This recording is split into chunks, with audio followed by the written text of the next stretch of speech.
remettre en mémoire ce récit que l'on appelle le récit de l'annonce à Marie, de l'annonciation. Je préférerais, vous allez voir pourquoi, parler d'un récit de vocation. C'est un récit que nous trouvons donc dans l'évangile de Luc. Alors, nous allons le lire ensemble à la manière des anciens, c'est-à-dire moi avec ma bouche et vous avec vos oreilles. Le 6e mois, c'est-à-dire après la naissance de Jean-Baptiste, l'ange Gabriel fut envoyé par Dieu dans une ville de Galilée, appelée Nazareth, à une jeune fille vierge, accordée en mariage à un homme de la maison de David, appelé Joseph. Et le nom de la jeune fille était Marie.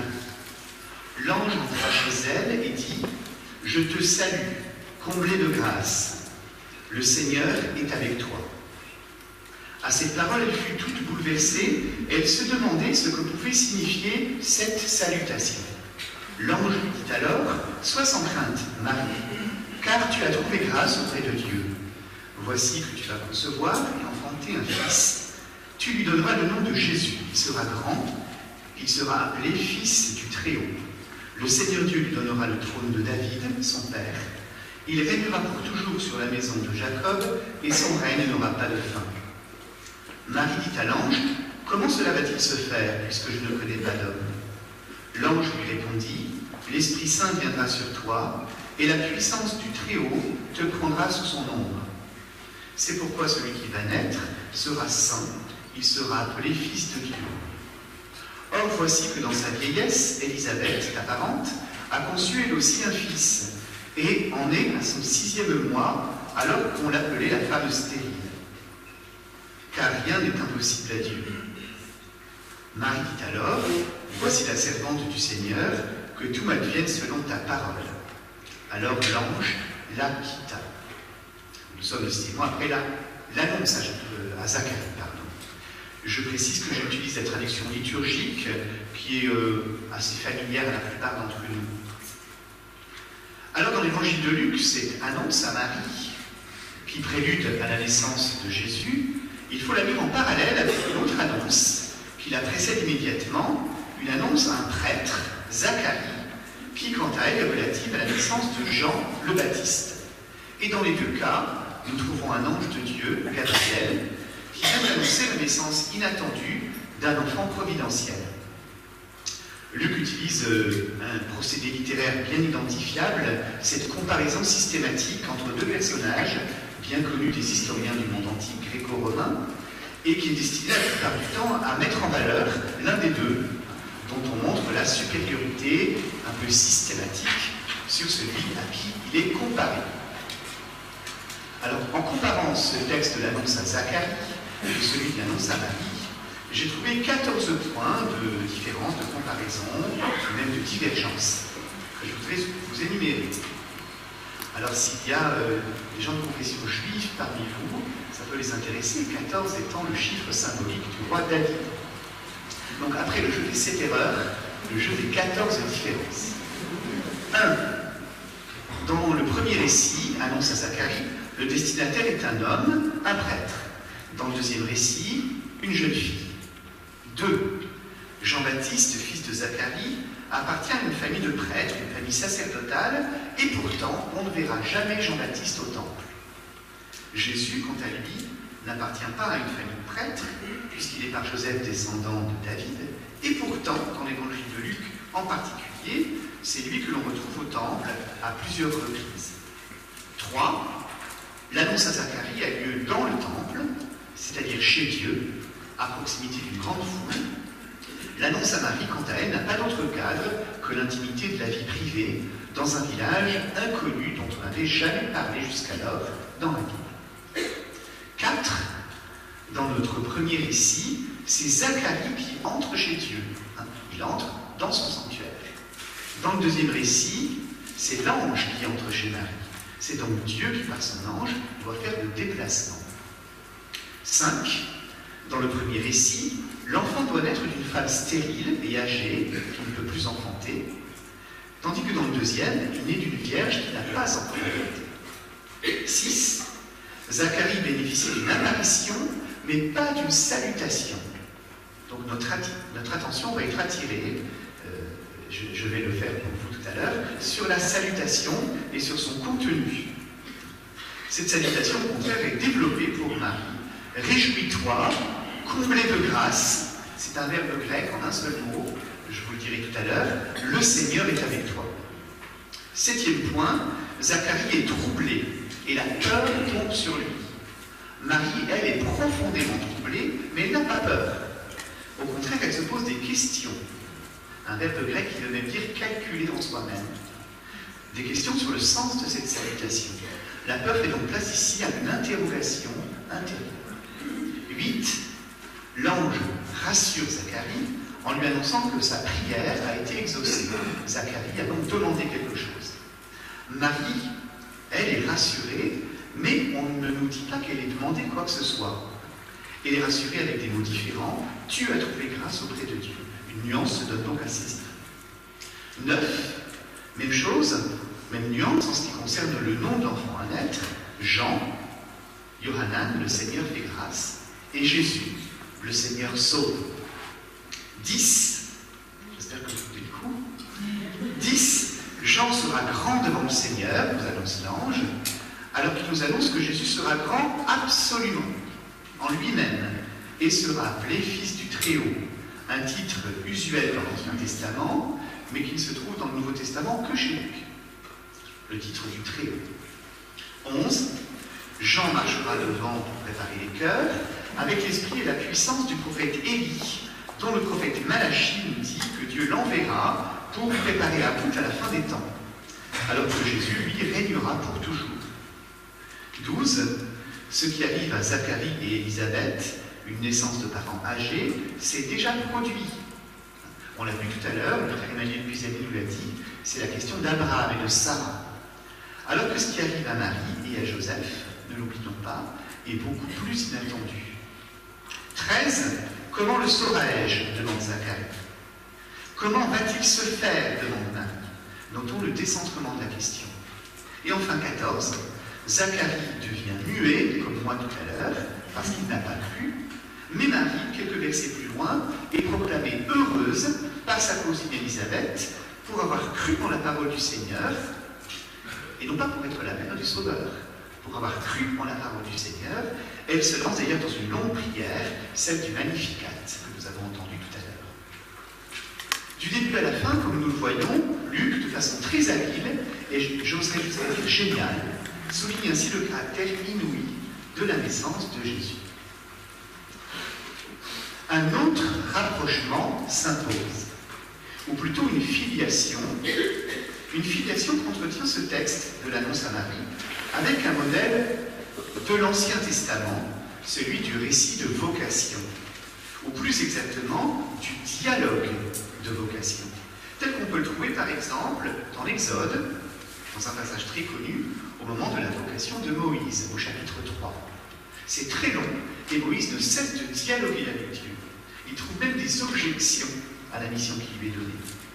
On peut trouver aussi ce dialogue dans un livre comme celui de Jérémie, au chapitre 1. Et plus précisément encore, Luc semble puiser ici son modèle littéraire dans un récit du livre des Juges, la vocation d'un certain Gédéon, au chapitre 6 de ce livre. Alors, ce n'est pas le seul exemple de ce type de récupération tel qu'on en trouve dans l'évangile de Luc. Luc est un grand récupérateur de textes de l'Ancien Testament. Nous pourrions, par exemple, comparer le cantique de Marie, on l'a fait tout à l'heure, avec le cantique d'Anne, la mère du jeune Samuel. L'enfance de Jésus, chez Luc, évoque d'ailleurs celle de Samuel, 2 enfants consacrés au temple, alors qu'ils ne sont pas fils de prêtres.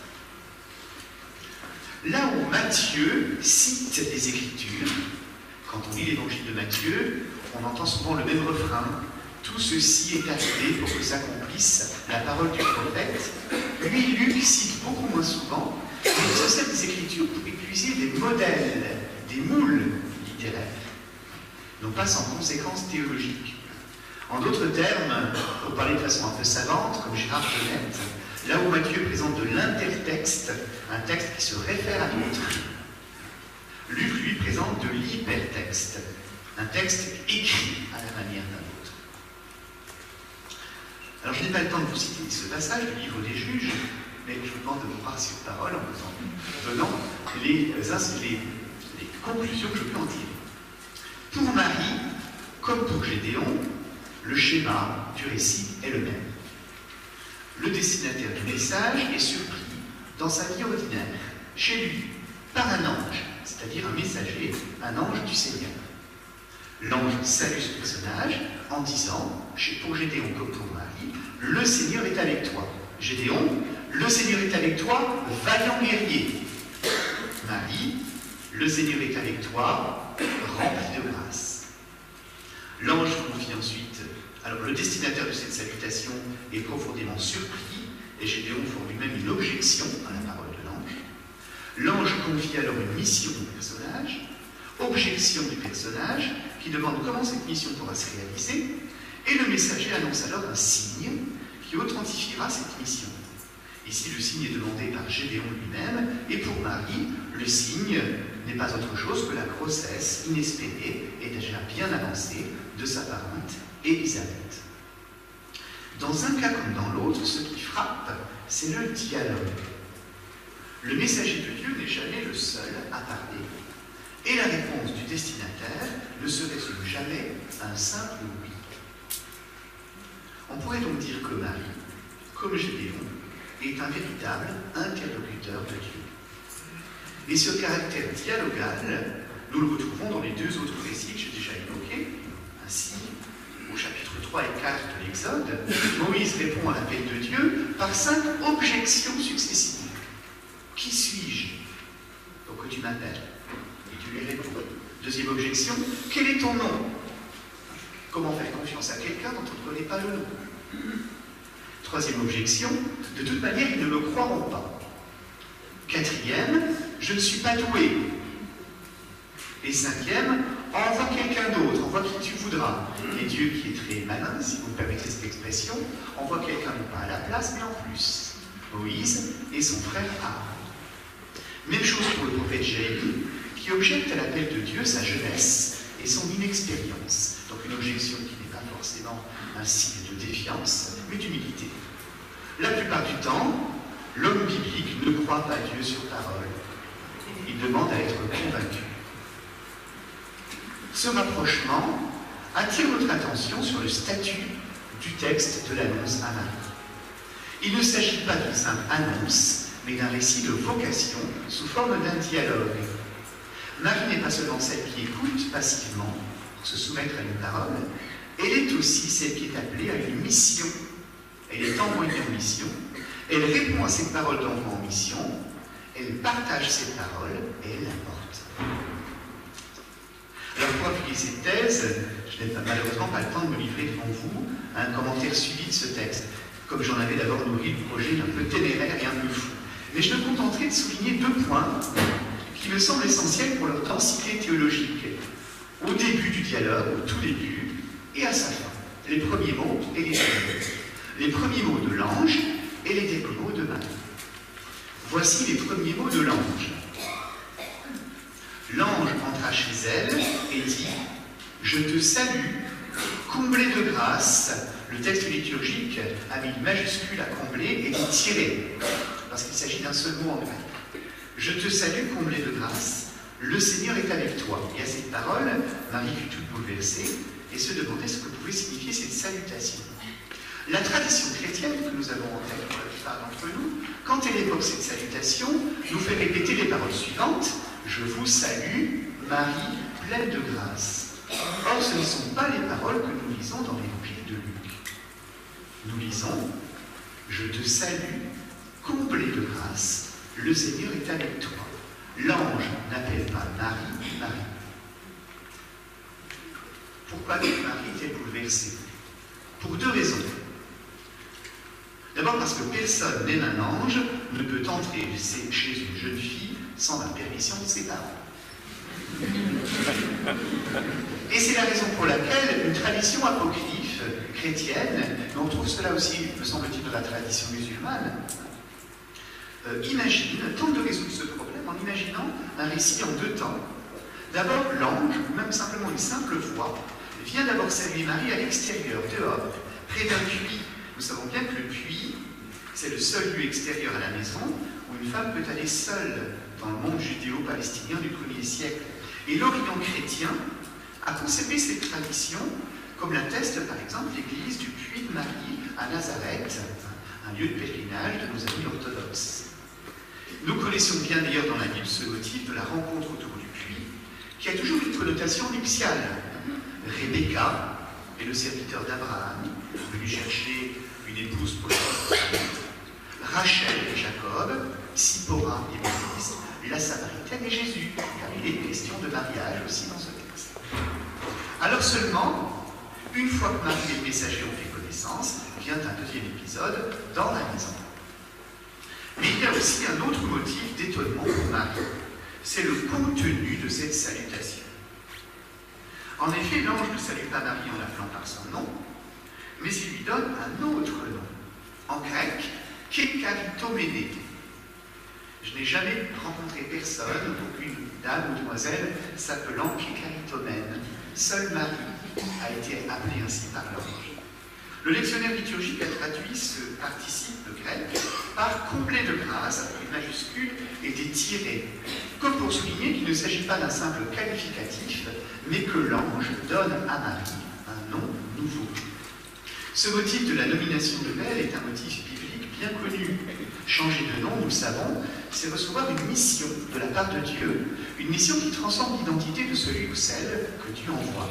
Ainsi, Abraham devient Abraham, Jacob devient Israël, Simon devient Pierre, et Marie reçoit donc elle aussi une vocation au prénom initial, Marie, Mariam, qui n'a rien de théophone, on ne retrouve pas le nom de Dieu dans ce nom, qui est très banal sans doute.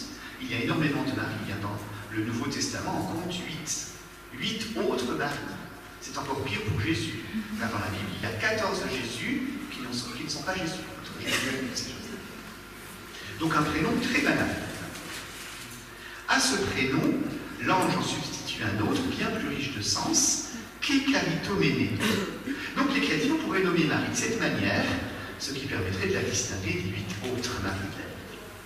Kekaritomene, c'est un participe parfait passif, pardonnez-moi l'expression technique, d'un verbe qui veut dire faire plaisir, être agréable, accorder une faveur à quelqu'un. Et ce nouveau nom signifie donc celle qui a reçu une faveur, qui l'a reçue une fois pour toutes. C'est le sens du temps employé ici en grec, le parfait. Le complément d'agent, il est sous-entendu, selon le principe du passif divin bien connu dans le monde biblique, qui permet de ne pas avoir à nommer Dieu. On pourrait donc traduire ce mot « favoriser de Dieu » avec des tirets. Si cela ne faisait pas de Marie une favorite, avec les connotations péjoratives qui pourraient résonner à nos oreilles. Combler de grâce avec des tirets, qui est le choix de la traduction liturgique, est un pis-aller acceptable. À ma connaissance, seules les traductions allemandes parviennent à rendre ce participe en un seul mot. Ça, c'est le génie de la langue allemande. Begnad. J'ai trouvé ça dans la Neue Luther Bibel, édition 2009. Gracier, on pourrait dire en français. Gracier sonnerait plus mal. Alors je proposerais volontiers tout simplement grâce, qui est un prénom réel en français et qui permettrait de bien comprendre que ce qui est en jeu dans cette transformation du nom est important. Marie n'est pas d'abord appelée Marie, mais grâce. Imaginez, je rêve d'une traduction de cette péricope de l'Annonciation où l'ange dirait « Bonjour, grâce ». Venons-en à la salutation elle-même, qui comporte 2 éléments. « Réjouis-toi, le Seigneur est avec toi ». Ce « réjouis-toi » fait peut-être écho à ceux adressés à la ville de Sion, on l'a vu tout à l'heure. C'est-à-dire au peuple de Jérusalem, dans le livre de Sophonie, ou encore de Zacharie. Et puis enfin, nous trouvons une deuxième formule de salutation, « Le Seigneur est avec toi ». Cette expression, consacrée par la liturgie et la dévotion chrétienne, n'est pas si fréquente qu'on pourrait le croire. Elle vient tout droit, nous l'avons vu, du récit de la vocation d'un homme fort, Gédéon. L'ange du Seigneur lui apparut et lui dit « Le Seigneur est avec toi, vaillant guerrier ». Marie héritière d'une parole adressée à un vaillant guerrier. Et ailleurs, c'est Dieu lui-même qui affirme être avec celui qui l'appelle. Il le fait pour Moïse, ou pour Jérémie. Cette promesse par laquelle Dieu promet à celui qui l'appelle d'être avec lui est typique des récits de vocation prophétique. Et à ma connaissance, Marie est la seule femme de la Bible à entendre ces mots. Dieu l'appelle comme il a appelé Moïse, Jérémie, Gédéon, tous ces prophètes à la voix puissante et ces vaillants guerriers, ce qui a de quoi nous surprendre. L'événement chrétien fait ainsi d'une femme l'héritière, non pas seulement des femmes de l'Ancien Testament, on l'a vu tout à l'heure, Agar, Myriam, Déborah, Dieu sait s'il y en a, mais des hommes de l'Ancien Testament. Marie, héritière non seulement des femmes, mais de tous les grands hommes d'Israël. Et mon dernier mot portera donc sur les derniers mots de Marie. Marie dit alors, « Voici la servante du Seigneur, que tout m'advienne selon ta parole. » La piété catholique, que j'assume pleinement, parmi vous, a l'habitude d'interpréter ces dernières paroles de Marie comme un acte d'humble soumission et d'humble confiance dans la promesse qui vient de lui être faite. Humble petite servante qui n'en vient pas d'avoir été choisie pour être la mère du grand roi des cieux. Cette lecture est légitime, elle est même vraie, mais elle est incomplète et gravement déséquilibrée. Car Marie n'est pas une servante comme une autre. Elle n'est pas une petite servante, comme on la parlera. Elle est une grande servante. Elle n'est pas la servante de n'importe qui, mais la servante du Seigneur. En grec, doulé kuriou, servante du Seigneur. Ce terme a une connotation très particulière dans la Bible, et cela mérite, c'est mon dernier mot, que l'on s'y penche un peu précisément. Et je que cette expression, servante du Seigneur au féminin, est ce qu'on appelle un apax biblique, c'est-à-dire que nous avons ici le seul passage de toute la Bible où ce titre est appliqué à une femme, qui se le donne elle-même. Ailleurs, ce sont des hommes qui se disent devant Dieu, fils de ta servante.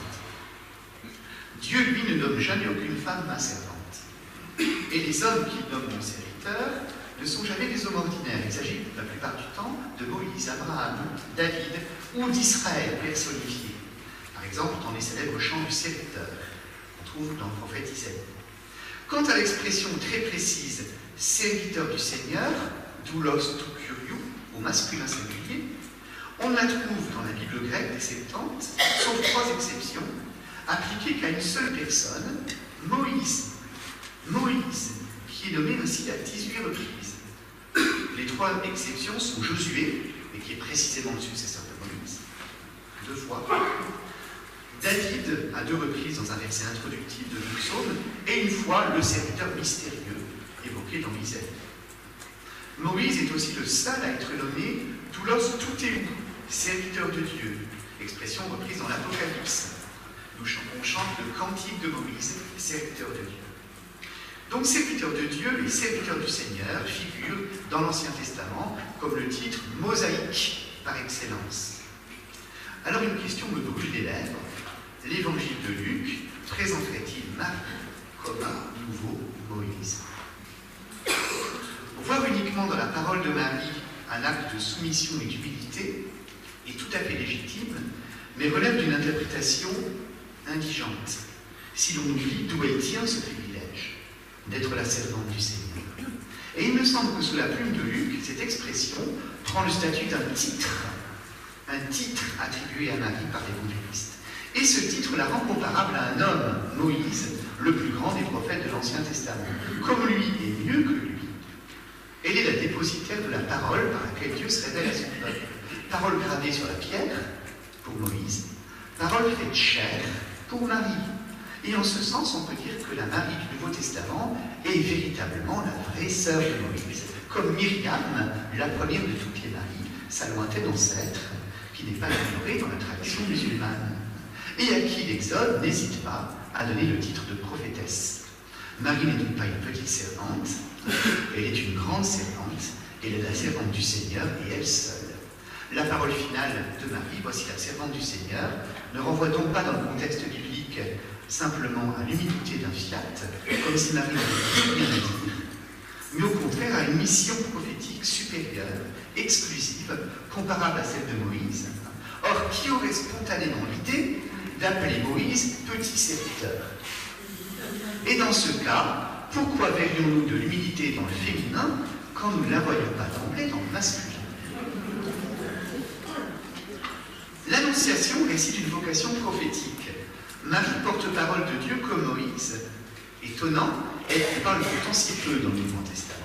Et pourtant, ici, elle parle, profitons-en. Elle parle pour dialoguer avec le messager de Dieu.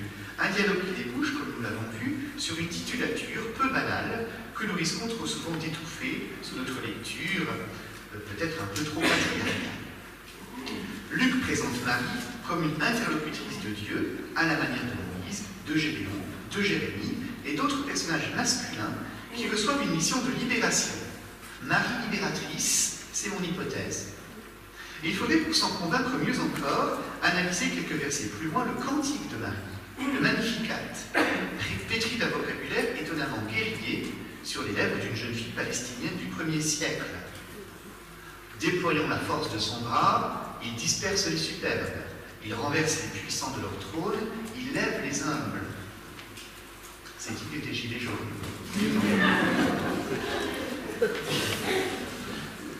Il ne se penche pas sur son humble servante, comme on dit trop souvent, mais sur l'humilité de sa servante, et pour la sortir de cette humilité. Ma lecture serait-elle influencée inconsciemment par une forme de féminisme? Ce serait mal de le connaître. Je ne le crois pas. Dans le Nouveau Testament, on parle peu de Marie, mais ici, pour une fois, elle prend la parole, et cette parole n'est pas celle simplement d'un acquiescement, elle est, je le répète, celle d'un dialogue. Et c'est précisément ce qui fait de cette parole, d'un point de vue chrétien tout au moins, une parole de foi.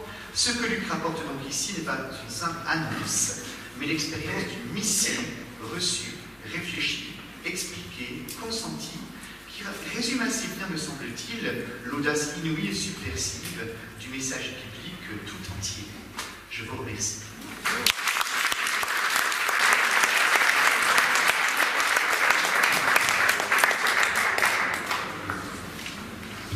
Merci, Père Dorion. Vous avez évoqué tellement de choses qui évoquent en conséquence tellement de réactions.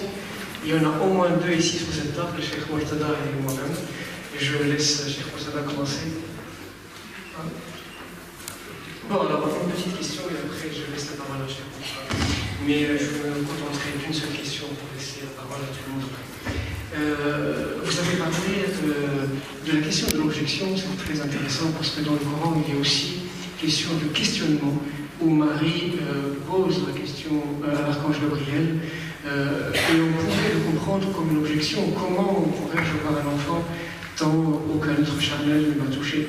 Et c'est une forme d'objection en fait. Et après elle dit oui, un grand oui, mais en toute liberté, c'est qu'il choisit librement d'adhérer et de faire foi à la parole de Dieu.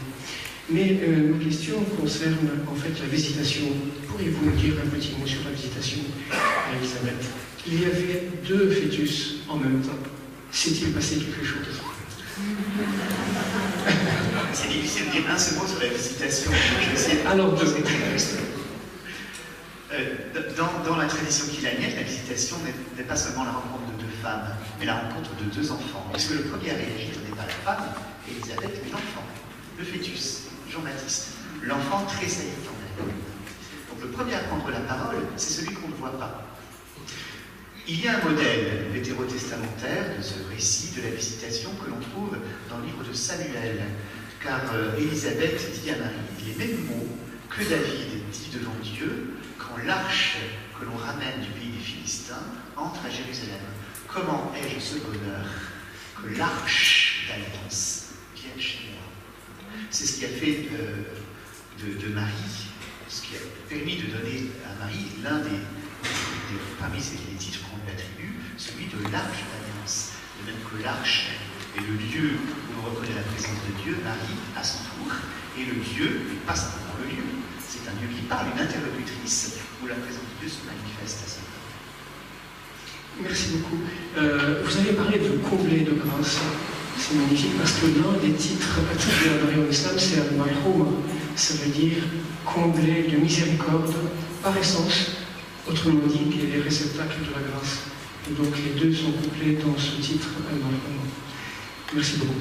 Je laisse la parole à Cheikh Mojtada.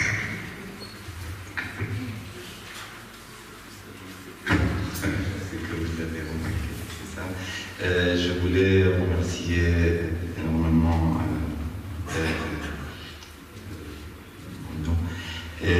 pour vraiment cette intervention très très riche et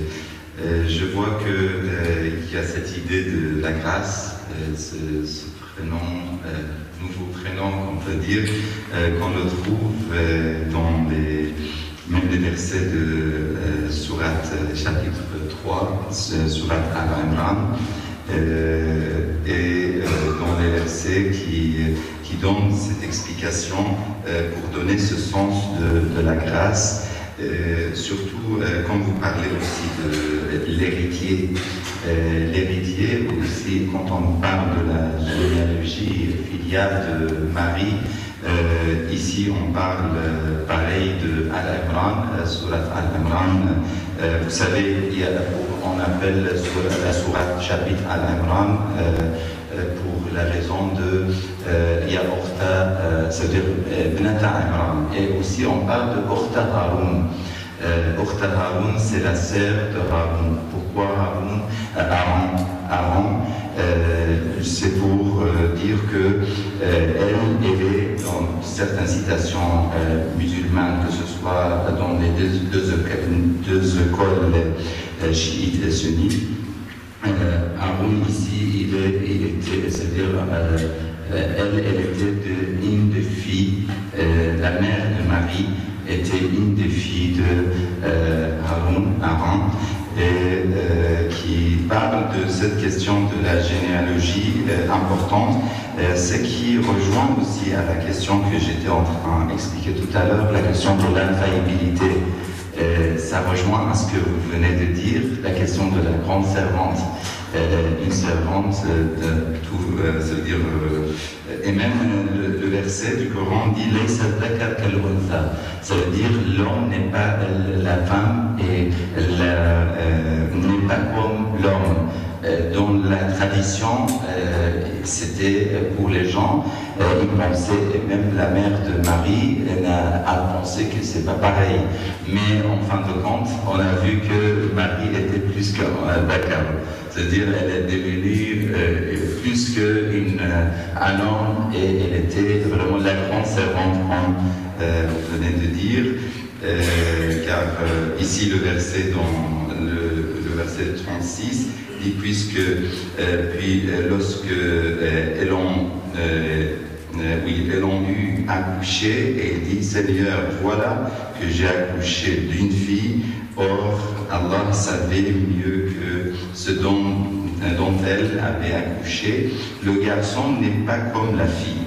Je l'ai nommé Marie, comme vous venez de dire, mais après on voit que dans l'ordre de ces versets, on voit quand dans Sourate Al-Imran, chapitre 3, dit Dieu parle, certes Allah a élu Adam, Noé, la famille d'Abraham et la famille d'Imran au-dessus de tout le monde, et puis juste après il dit en tant que descendante les uns des autres, et Allah est audient et omniscient. Et puis il parle directement de l'histoire de la naissance de Marie, et quand il parle de Qalat imra'atu Imran, il commence à parler la dame de Imran, c'est-à-dire la mère de Marie, quand la femme de Imran dit Seigneur, je t'ai voué en toute exclusivité ce qui est dans mon ventre jusqu'à la fin du verset. Ça montre que cette question de la grâce comprenant et la généalogie de cette descendance et surtout la grande servante dans cette généalogie des prophètes, c'est-à-dire sa place est une place comme une prophète, on peut dire. Merci. Je retiens surtout Marie, sœur de Aaron, puisqu'il enracine complètement dans la tradition de Moïse.